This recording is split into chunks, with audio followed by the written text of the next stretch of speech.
السلام عليكم أعزائي المتابعين، أهلا وسهلا فيكم من جديد مع وصفة جديدة. مربى المشمش من أطيب المربيات اللي ممكن نحضرها، وبما أنه موسم المشمش هلأ فحبيت أني أشارك معكم طريقة عمل مربى المشمش في المنزل بطريقة سهلة جدا وخطوات جدا بسيطة. فقط تابعوا معي الفيديو للآخر لحتى تستفادوا من كل الخطوات. تابعوا معي الفيديو لحتى تحصلوا إن شاء الله على مربى المشمش فاخر بطعم ولا أحلى من هيك، ناجح 100% وبكمية وفيرة ما شاء الله. فإذا كنتوا أحبائي تتابعوني لأول مرة اشتركوا بالقناة. تقدروا تستخدموا أي نوع من المشمش، ما في أي مشكلة. بالنسبة للمقدار، كل كيلو مشمش بياخد نصف كيلو من السكر. أنا عندي هون كيلو ونص من المشمش، راح أضيف له كيلو من السكر لأنه المشمش حامض عندي، فلذلك حضيف كيلو من السكر. عندي هون كيلو ونص من المشمش، باخده وبغسله بشكل جيد بالماء، وبعدها بنوضعه بمصفاة وبنتركه لحتى ينشف من المي بشكل جيد. وبعدها بنقطعه، بناخد كل حبة من المشمش وبقسمها بواسطة الموس لنصفين، بقيم البذرة. وممكن إذا حابين تاخدوا نصف، تقطعوا كل نصف من حبة المشمش لنصفين، أو إنكم تفرموه مثل ما انكم حابين. أنا رح أقطع كل حبة لنصفين. هون أنا ضفت كمية السكر على المشمش، وبدنا نحركهم كل ربع ساعة لنص ساعة تحريكة.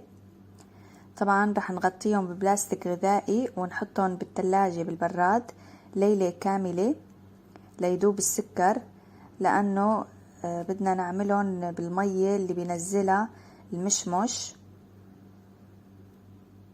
فما بيحتاج أبدا إنه نضيف ماء. هاي هون تاني يوم، هاي تاني يوم بعد ليلة كاملة. شايفين كمية السائل اللي نزلت من المشمش؟ تركناهم ليلة كاملة بالبراد. شوفوا ما شاء الله، ما بحاجة مي أبدا. شايفين داب السكر تماما، إلا أنه في شوية سكر من تحت. بنحركهم شوي وبننتبه ما نكسر حبات المشمش. انتبهوا انتوا عم تحركوا. وراح نوضعهم بطنجرة على النار. بالبداية حنوضعهم على نار متوسطة، وحنشوف كيف باقي الطريقة. وضعت المشمش بطنجرة، طبعا نوضعه بطنجرة غير قابلة للالتصاق لما يلزق معنا المربى أثناء الغلي. وطبعا نوضعه بالبداية على نار متوسطة، وبس يغلي رح نوطي النار. فخليكن معي نشوف الطريقة.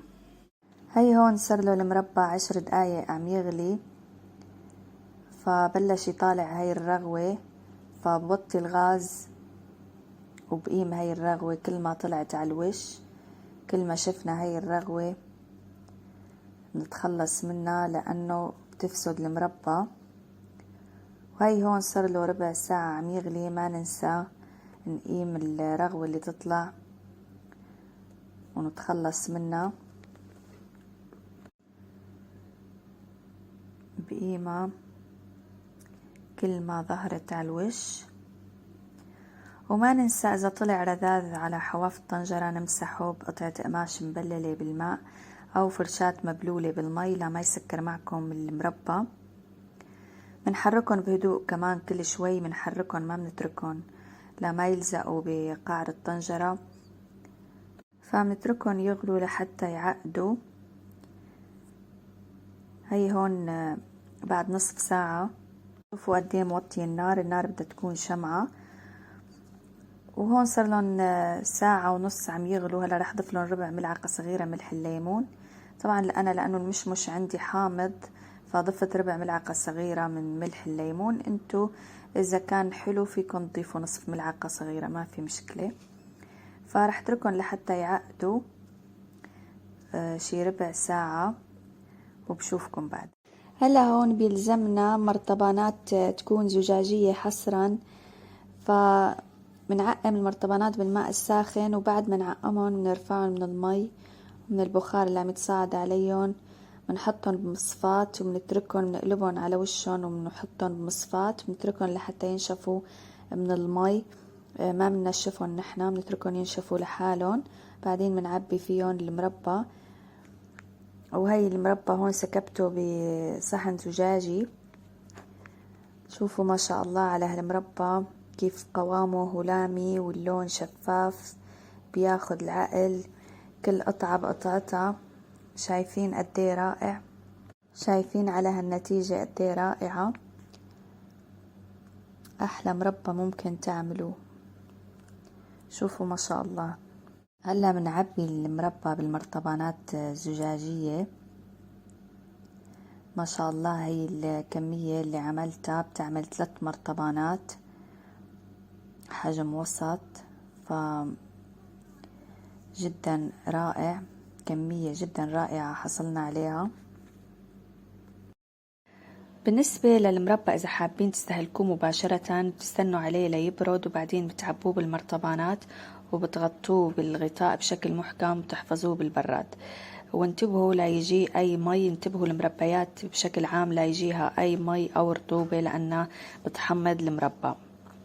فإذا كنتم بدكم تحفظوه لمدة طويلة سنة وأكتر، بتاخدوا المربى هو وساخن، بتعبوه بالمرطبانات وبتسكروا الغطاء بشكل محكم وبتقلبوا المرطبانات على وشهم، وبعدها بتتركوهم ساعة مقلوبين لينضغط ويتسكر بشكل جيد ويبرد. شايفين كيف بترك المرطبان مقلوب بهالشكل ساعة. بعدها بتحفظوهم، بتجلسوا المرطبانات لوضعهم الطبيعي وتحفظوهم بخزانة المطبخ لسنة وأكتر. طبعا بعد الفتح بتحفظوهم بالبراد. شوية ملاحظات رح لكم عليها ممكن تستفادوا منها.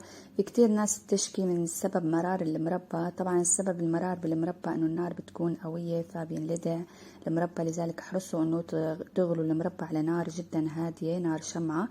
في ناس كمان تشكي من انه القطر خفيف. طبعا لسبب انه القطر خفيف بيكون ناقصه غلي. وايضا في ناس بتشكي انه المربى طلع حامض، فالسبب انه المشمش بتكون نوعيته حامضة وبيحطوا ملح الليمون زيادة فبيحمض بزيادة. فاحرصوا انه توضعوا كمية قليلة من ملح الليمون. وهاي هي الطريقة لعمل مربى المشمش، جدا سهلة ما بدها أي لبكة، وفقط تبعوا معي الخطوات ورح تحصلوا على أحلى نتيجة إن شاء الله بإذن الله. هيك أحبائي بكون وصلت معكم لنهاية فيديو اليوم. أتمنى يكون نال إعجابكم واستفدتوا. إذا أعجبكم الفيديو لا تنسوني من اللايك. شكرا جزيلا للمتابعة، والسلام عليكم ورحمة الله وبركاته.